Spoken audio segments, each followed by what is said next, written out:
Saimē? Pirmais jau es noteikti gribētu, lai atver šo teritoriālās reformas likumu, jo Voldemārs ir apliecināts, ka mums nekāda diži ieguma no tā nav.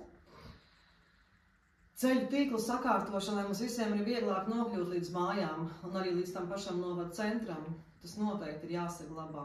Kā jau es teicu, šis atalgojums gan kultūras darbiniekiem, gan sporta treneriem, gan vispār šiem radošajiem cilvēkiem, jo viņi nestrādā naudas dēļ, viņi strādā idejas vārdā, savu entuziasmu vārdā, un tikai tad viņi domā, kā savus ģimenes nodrošināt. Bet vajadzētu, es domāju, otrādi, lai arī viņiem ir spēki strādāt. Latvijas reģiona apvienība jau vien izsaka to, ka tas ir svarīgs reģioniem. Iepriekš ļoti labi jau arī kontaktējos gan ar Smiltēnu kungu, gan ar citiem šīs partijas. Arī Kandavā ir ļoti liela nodaļa šai partijai. Latvijas zaļā partija, protams, ir pats par sevi mana partija. Nu, un savukārt Pīlēna kunga biedrība, tie ir tiešām tādi praktiski cilvēki, pragmātiski cilvēki ar savu prātu, ar savu praktisko nostāju. Un Liepājas partija, Liepāja man vienmēr ir mīļa, jo tā ir vēja pilsēta, tā ir Kurzeme. Es domāju, ka es savam novadam tieši vairāk var palīdzēt esot Saimā, jo Tukumā strādājot šobrīd viss spēki galvenokārt tiek atdot Tukumam, jo arī tur ir daudz nesakārtotu lietu.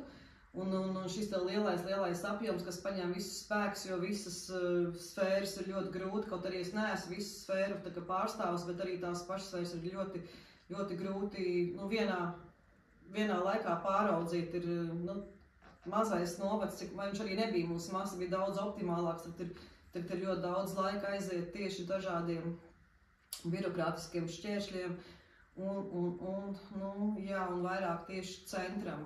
Man neatliek vairs laika iedzināties katrā lietā, kas ir svarīga Kandavai. Edgars Tavars, mums nekad nav bijušas hierarhisks partijā šādas kāpnes. Tā kā Edgars vienmēr ir bijis vienlīdzīgs ar mums visiem, viņš ir vienmēr sirsnīgs, viņš jebkurā diennakts laikā, gan es viņām varu piezvanīt, gan viņš man var piezvanīt. Viņš palīdz risināt situācijas, ar kurām mēs varbūt netiekam galā. Tas jau arī bija šis pats ceļš nozīmīgais Kandavā, kad viņš savulaik strādāja satiksmes ministrijā. Mēs ļoti, tas bija nepieciešams, un kad es iestājos šajā partijā, tas bija viens no galvenajiem uzdevumiem. Un mēs to paveicām, kaut gan neviens neticēja, ka tas ceļš būs. Tālāk ejam uz Zemītes ceļu, Zantas ceļu, kas mums arī katastrofālā stāvoklī, un cilvēki gaida.